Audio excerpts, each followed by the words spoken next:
ಶ್ಯಾಮ್ ಭಟ್ರೆ ನೋಡಿದ್ರೇನ್ರಿ ನಮ್ ಗೋವಿಂದ ಭಟ್ ಆಡೋಣ ಇವ್ರ ಯಾರಲ್ರಿ ನಮ್ ಬ್ರಾಹ್ಮಣರ ಕುಲಕ್ಕ ಕಳಂಕ ಚರ ಕೆಲಸ ಶುರು ಮಾಡ್ಯಾರ್ರಿ. ಹೌದ್ರಿ ಆ ಗೋವಿಂದ ಭಟ್ರು ನಮ್ ಕುಲ ಕಳಂಕ ಕೆಲಸ ಅಯ್ಯಯ್ಯೋ ಏನ್ ಮಾಡ್ಯಾನಿತ್ರ್ಯಾ ಆ ಮಡಿವಂತ ಬ್ರಾಹ್ಮಣ ಮನೆಯಲ್ಲಿ ಹುಟ್ಟಿದ ಗೋವಿಂದ ಭಟ್ಟ ಶಿಶಿನಾಳದ ಶರೀಫ್ ಸಾಹೇಬನನ್ನು ಮನೆಯಲ್ಲಿ ತಂದಿಟ್ಟು ನಮ್ಮ ಕುಲಕ್ಕ ಕಳಂಕ ತಂದಾಡ್ರಿ. ಮಾರಾಯ ಏನ್ ಹೇಳ್ತೀರಿ ನೀವು? ಅವ್ ನಮ್ಮ ಹೊಟ್ಟೆ ಮೇಲೆ ಕಾಲಿಟ್ಟಾನ ಮಾರಾಯ, ನಮ್ಮ ಹೊಟ್ಟೆ ಮೇಲೆ ಕಾಲಿಟ್ಟಾನ. ಅವನು ನಿಮ್ ಹೊಟ್ಟೆ ಮೇಲೆ ಕಾಲಾಟ ಆ ಹೊಟ್ಟೆ ರಸ್ತೆ ನೀವ್ ಯಾಕೆ ಹೋಗಿ ಮಲ್ಕೊಂಡಿದ್ರಿ? ನೀವು ಹೊಟ್ಟೆ ಮೇಲೆ ಮಾಡಿ ಮಡಿಗಿರ್ಬೇಕ. ನಾವು ಓದಾಡ್ತ ಬಂದ ಹೊಟ್ಟೆ ಮೇಲೆ ಕಾಲಿಡ್ಬೇಕು. ಇದೇನ್ ದೊಡ್ಡ ವಿಷಯ ರೀ? ಹಾಕಲ್ರಿ ಅದ್ ರಾಮ್ ಭಟ್ರ ಹೆಂಗ್ರಿ? ನಾವ್ ಏನ್ ತಂದೆ ಮಾಡಾಕೈತಿವಲ್ಲ ಅದಕ್ ಕಲ್ಲು ಹಾಕಾಕೈತಾರ ಅಂತ ಹೇಳಾಕೈತಾರ. ಸಿನಾಪುರ್ ಅಷ್ಟೇ ರೀ. ಶ್ಯಾಮ್ ಭಟ್ರ ಗೋವಿಂದ ಭಟ್ರು ಗೋವಿಂದ ಭಟ್ರು ನಮ್ ತಂದೆಗೆ ಹೆಂಗಲ್ಲ ಆಗಿದ್ರಿ? ಹಾಗಲ್ರಿ ಅದು ಆ ಗೋವಿಂದ ಭಟ್ರಂತೂ ನಮ್ಮಂಗ ಜ್ಯೋತಿಷ್ಯನ ಶಾಸ್ತ್ರ ಹೇಳಾಕಂತೂ ಯಾವ ಕಲ್ತಿಲ್ಲ. ಕೈ ಏನ್ ಸಿಗದಂತೆ ಅದನ್ನ ಕೊಡ್ತಾರ, ಬಾಯಿಗೆ ಏನ್ ಸಿಗ್ತ ಅದನ್ನ ಮಗಳ್ತಾರ್ರಿ. ಮತ್ ಏನೋ ಓಡಿ ಕೈಗೆ ಬುದ್ಧಿ ಬಂದು ಕಾಲಿ ಅಂತಂದ್ರೆ ನನಗ್ ಚಲೋ ಆಗೈತಿ ನಿನಗ್ ಚಲೋ ಆಗೈತಿ ಅಂತ ಮಾತಾಡ್ತಾರೆ. ಅದೇನೋ ಹಾಳಾಗಿ ಹೋಗ್ಬಿಟ್ಟಂತಾಗ ಜ್ಯೋತಿಷ್ಯ ಪರವಾಗಿ ರೊಕ್ಕ ರೂಪಾಯಿ ಇದ್ದಾಗ ನಾನು ಇದೇ ತಗೋಬೇಕಂದ್ರೆ ಒಟ್ಟ ತಗೊಂಡ್ರೆ ಉಚಿತವಾಗಿ ಜ್ಯೋತಿಷ್ ಹೇಳ್ತಾರ. ನಾವು ರೊಕ್ಕ ತಗೊಂಡಿಲ್ಲ ನಮ್ಮ ಕಡೆ ಯಾರು ಬರ್ದಂಗಾಗ್ಯಾರ, ಅವ್ರ ಕಡೆ ಬಂದು ಹೆಚ್ಚ ಆಗ್ಯಾರ. ನಾವಂತೂ ನಾನಾ ಹೊರ್ಕೊಂಡು ಕುಂಡ್ರದಾಗೈತಿ ಇಷ್ಟೇ ಆಗಿದೆ ಅಷ್ಟ. ಆ ಗೋವಿಂದ ಭಟ್ಟ ಈಗಂತ ಕಳ್ಳು ತಮ್ಮ ಕುಡಿತಾನ್ರಿ, ಹೊಟ್ಟೆ ತುಂಬ ಸೇರ್ತಾನ್ರಿ, ಮಾನ ಎಲ್ಲ ಬಿಟ್ಟಾನ್ರಿ. ಅವು ಅಲ್ಲಿ ಇಲ್ಲಿ ಬಿಡುದು ನೋಡಿದ್ರೆ ನಮಗ್ ನಾಚಿಕೆ ಬರ್ತೈತಿ. ಅಷ್ಟ ಅಲ್ರಿ ಸಿಂಗಾಪುರ ನಾವು ಕುಡ್ತೀವಪ್ಪ, ಮನ್ಯಾಗ ಹೆಂಡತಿ ಗೊತ್ತಾಗ್ಬಾರ್ದು ಕುಡ್ತಾರೆ ಚಾಡು ಲಕ್ಷ ಅಲ್ರಿ. ಅಷ್ಟ ಅಲ್ರಿ ಸಿಂಗಾಪುರ ಆ ಶರೀಫ್ ಸಾಹೇಬ ಗೋವಿಂದ ಭಟ್ಟ ಎಟ್ಟು ಕೂಡುವಂತ ತಿಂತಾರ, ಒಂದೇ ಪ್ರಾಣ ಕುಡಿತಾರೆ. ಇದು ನೋಡ್ಲಿ ನಾಗಂತೂ ನಮ್ಮಂತ ಕಿಮ್ಮತ್ತು ಬ್ರಾಹ್ಮಣರ ಈ ಊರಾಗ ಚಳಿ ತಿರ್ಗಾಕ್ ಬರ್ದಂಗಾಗೈತಲ್ರಿ ಸಿಂಗಾಪುರ. ನೋಡಿ ಸಿಂಗಾಪುರ ಗೊತ್ತಿಲ್ಲ ಹೇಳ್ಬೇಕಂದ್ರ ಇದಕ್ಕೆ ಒಂದು ಒಟ್ಟ ನಾವು ಉಪಾಯ ಕಂಡು ಹಿಡ್ಕೊಳ್ಬೇಕ್ರಿ. ಇಲ್ಲ ಅಂತಂದ್ರೆ ನಮ್ ಗೋಟ್ ಅನ್ನೋದು ನೆಕ್ಕಿ ಹೇಳ್ತಾರ್ರಿ. ಶ್ಯಾಮ್ ಭಟ್ರೆ ಗೋವಿಂದ ಭಟ್ರ ಬಗ್ಗೆ ಏನ್ ತೀರ್ಮಾನ ತಗೊಂಡ್ರಿ ಮಂದಿಂದು? ನಮ್ಗಿಂತೂ ಶಾಣ್ಯಾರಂತೂ ಶ್ರೀನಾಥ್ಗೌಡ್ರನ್ನ ವಯಸ್ಸಿನಾಗು ಅವ್ರ ಹೆಚ್ಚಿನವ್ರ ಅವ ಏನ್ ಹೇಳ್ತಾರ ಅದ್ರ ಬಗ್ಗೆ ನಾವು ಇರೋಣ್ರಿ. ಹೇಳಿ ಶ್ರೀನಾಥ್ ಗೌಡ್ರ ಹೇಳ್ರಿ. ನಾನು ಹೇಳ್ರಿ ಪಕ್ಕ ತುಪ್ಪತ್ತಿನ ತಿಂದೈತ್ರಿ ಅದ ವಯಸ್ಸಿರ ಅಂತ ನೋಡ್ರಿ. ಆ ಗೋವಿಂದ ಭಟ್ಟ ಮನೆಯಿಂದ ಕುಲದಿಂದ ಹೊರಗಿಡಬೇಕ. ಅವಳ ಮನೆಯಲ್ಲಿ ಮದುವೆ ಮುಂಜಿ ಏನಾರ ಕಾರ್ಯ ಆದ್ರ ಆ ಕಡೆ ನಾವ್ ಯಾರು ಹೋಗ್ಬಾರ್ದ. ಅವನ ಮನೆಯಲ್ಲಿ ಯಾರೋ ಸತ್ರ ಕೂಡ ತಿರುಗಿ ನೋಡ್ಬಾರ್ದ. ಅವಾಗ ಅವಗೂ ಒಂದ್ ಸ್ವಲ್ಪ ಬುದ್ಧಿ ಬರ್ತದೆ, ನಮಗೂ ಒಂದ್ ಸ್ವಲ್ಪ ಮರ್ಯಾದೆ ಸಿಗ್ತದೆ. ಏನಂದ್ರಿ ಇದಕ್ಕ? ಹಂಗಾರ ಮತ್ತೆ ತಡ್ರಿ ನಾವು ಊರ್ ಪಂಚಾಯತಿ ಕಟ್ಟಿಗೆ ನಾವು ಊರ್ ಬ್ರಾಹ್ಮಣರೆಲ್ಲ ನಾವು ಸೇರ್ಕೊಳ್ಳು. ಒಟ್ಟ ಆ ಗೋವಿಂದ ಭಟ್ರ ಮನಿಗಂತೂ ಧಿಕ್ಕಾರ ಹಾಕುವಂತ ಕರೆಣ ಐತೆ. ನಮ್ಮ ಧಿಕ್ಕಾರ ಮೀರಿ ಅವ್ರ ಮನಿ ವಸ್ತ್ರ ಯಾರ ತುಳಿದ್ರ ತಿಟ್ಕೊಡ್ರಿ ಅವ್ರಿಗೂ ಧಿಕ್ಕಾರ ಹಾಕ್ಬಿಡ್ರಿ. ಅವ್ರು ಮತ್ತೆ ಹಂಗಾರ ಮತ್ತೆ ತಡ್ರಿ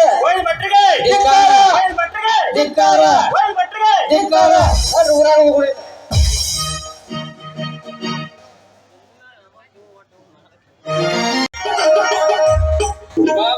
ನಮಗೂ ಒಂದಿಟ್ಟು ಕಾವಾಗೈತಿ, ಒಂದಿಟ್ಟು ಏನಾರ ತಪ್ಪು ಮಾಡಿಬಿಡ್ಲ.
ದುಡಿತೀನಿ ಹಗಲ ರಾತ್ರಿ ಚಿಂತೆ ಮಾಡಬಾರ್ದು. ನೀ ಏನು ಅನ್ನಿಸು ನಮ್ಮ ಮಗಳ ಚಿಂತಾಗ ಕಣ್ಣು ಮುಚ್ಕೋತೀನಿ ಅಂತೀನಿ ನಾನು. ನನಗ ದೇವ್ರ ಕರ್ಕೊಂಡ್ರ ಅಷ್ಟ ಸಂಗಾಗಿ. ಯಾಕಂದ್ರ ಮಕ್ಕಳು ಇರ್ಲಾರ್ದಾಗ ಒಂದು ಚಿಂತೆ ಆದ್ರ ಈಗ ಮಗ ನೋಡಿದ್ರ ಮುಗುಲಿ ಹತ್ರಕ್ಕೆ ಬೆಳೆದು ನಿಂತಾನೆ. ಈಗ ಹೊತ್ತಾರು ಚಿಂತೆ ನೀನು ಹರ್ಕೊಂಡು ತಿನ್ನಾಕ್ಯಾವ. ಯಾಕೆ ಏನಾಗಿತ್ತಾರ ಈ ರೀತಿ ಮಾತನಾಗತ್ತೆ?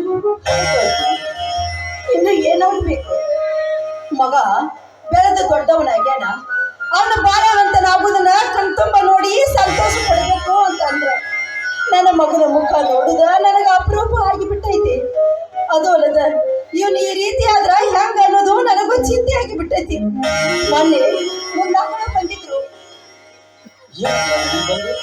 ಅವರು ನಮ್ಮ ಮನೆಯ ನಮ್ಮ ಕುಲದಿಂದ ಹೊರಗಿಡ್ತಾರಂತ. ನಮ್ಮ ಮನೆಯಾಗ ಯಾರು ಸತ್ರು ಹೆಣ ಹೊರಕ ಯಾರು ಬರಂಗಿಲ್ಲ ಅಂತ. ಅದು ಅಲ್ಲದ ನಮ್ಮ ಮನೆಯಾಗ ಅನ್ನದಾಗಲು ಕೂಡ ಯಾರು ಕಚ್ಚಂಗಿಲ್ಲ ಅಂತ ಹೇಳಿದ್ರು. ಇಷ್ಟ ಅಲ್ಲದ ನಿಮ್ಮ ಮಗ ಬ್ರಾಹ್ಮಣನ ತನ್ನ ಗುರುವನ್ನಾಗಿ ಮಾಡಿಕೊಂಡನ. ನಮ್ಮಲ್ಲಿ ಯಾರು ಗುರುಗಳು ಅವನಿಗೆ ಸಿಗಲಿಲ್ಲೇನು? ನಮ್ಮಲ್ಲಿ ಇಷ್ಟು ಮಂದಿ ಮೌಲ ಮಲ್ವೆಗಳು ಇದ್ರು ಕೂಡ ಯಾಕೆ ಅವನು ಗುರುಗಳಾಗಿ ಮಾಡ್ಕೊಳ್ಳಿಲ್ಲ? ಬ್ರಾಹ್ಮಣನ ನಿನ್ನ ಮಗನಿಗೆ ಬೇಕಾಗಿತ್ತೇನು ಅಂತ ಎಲ್ರೂ ಬಾಯಿಗೆ ಬಂದಂಗ ಮಾತಾಡಿ ಒದರಾಡಲಿದ್ದಾರೆ. ನಿನ್ನ ಮಗ ಏನಾದ್ರೂ ನಮ್ಗೆ ಸಿಕ್ಕ್ರ ಅವನನ್ನ ಒಂದು ಕೈ ನೋಡ್ಕೊತೀವಿ ಅಂತ ಹೆದರಿಕೆ ಹಾಕಿರ್ತಾರೆ. ಅದಕ್ಕ ಅವನಿಗ ಆದಷ್ಟು ಬೇಗ ಅವನಿಗ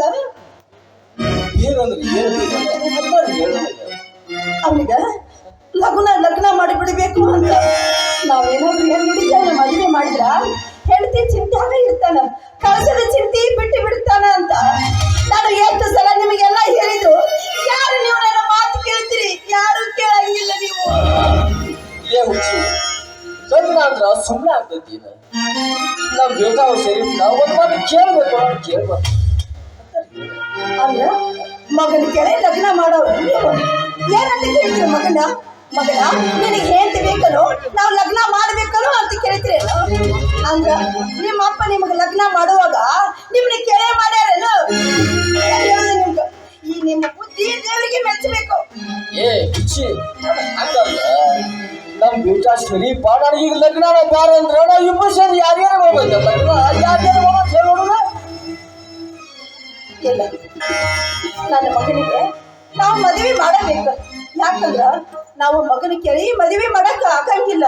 ನನ್ನ ಮಾತು ಕೇಳಿ ಆದಷ್ಟು ಬೇಗ ನಮ್ಮ ಮಗಗ ನಾವು ಮದುವೆ ಮಾಡಿಬಿಟ್ರ ಅವ ಸರಿಯಾದ ದಾರಿಗೆ ಬರ್ತಾನ ಅಂತ ನಂದು.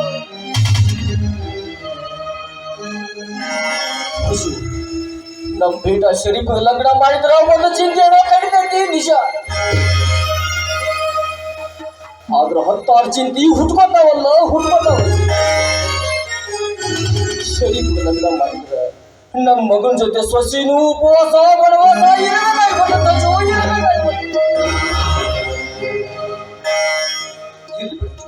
ಹೇಳು ಮಾತು. ಈ ಮಾತನ್ನ ಗೋವಿಂದ ಭಟ್ರು ಕಿವಿ ಮ್ಯಾಗ ಹಿಡಿದು ಯಾಕಂದ್ರೆ ಅಕ್ಕಿ ಸಾಲಿನ ಕಿವಿ ಚುಚ್ಚಿದ್ರ ಕಿವಿ ನೋವಾಗಂಗಿಲ್ಲ. ಆ ಗೋವಿಂದ ಗುರುನಾಥರ ಮಾತ ನಮ್ ಬೇಟ ಶರೀಫ್ ಯಾವಾಗ ಹಾಯ್ ಸರಿ ಗೋವಿಂದ ಭಟ್ರು ಬೇಟ ಹೇಳ್ಬಿಡೋ ನಡಿ ಹಾಗಾರ. ಯಾಕಂದ್ರೆ ಬಿಸಿಲು ಬದ್ರೊಳಗಾಗ ಕ್ಲಾಸಿಗೆ ಹೋಗೋಣ, ನಡಿಗೆ ಹೋಗೋಣ. ನಡೆಯುತ್ತೆ ಮುಕ್ತಿ ಗೋಡೆ ಕಾದರ್ಲಿಂದ. ಏನಿದು ಗುನುಗುನು ಹಾಡಾಕತ್ತೀರಲ್ಲ, ಏನದು? ಅದನ್ನ ನಮ್ಮ ಬೇಟ ಶರೀಫ ಮಾಡಿ ತಪ್ಪು ಪುನಃ ಹಾಡಾಕತ್ತಿಲ್ಲ. ಅದ ಸ್ವಲ್ಪ ಇದು ಹೌದೇನೆ? ಹಾಗಾದ್ರೆ ಸ್ವಲ್ಪ ಹಾಡಿ ನೋಡೋಣ.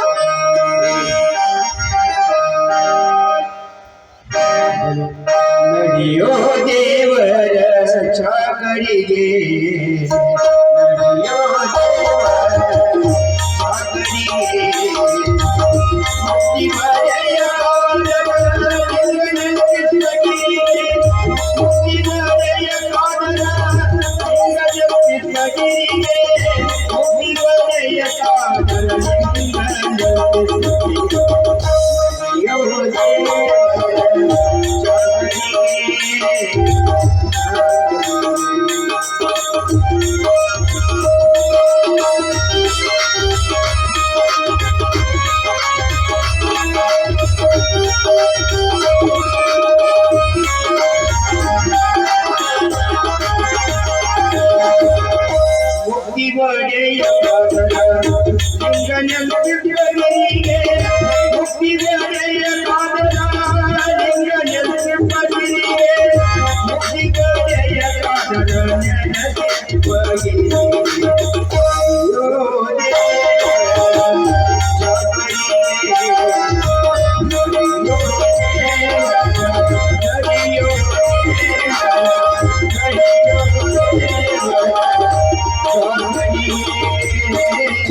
ಬಿಟ್ರು ಬಾಂಧವರು ಹೆಸರಷ್ಟ ಬೇರೆ ಬೇರೆ ಬೆಳಕ ಒಂದಲ್ಲಿ ಸೊಪ್ಪ ಮಾಲಿ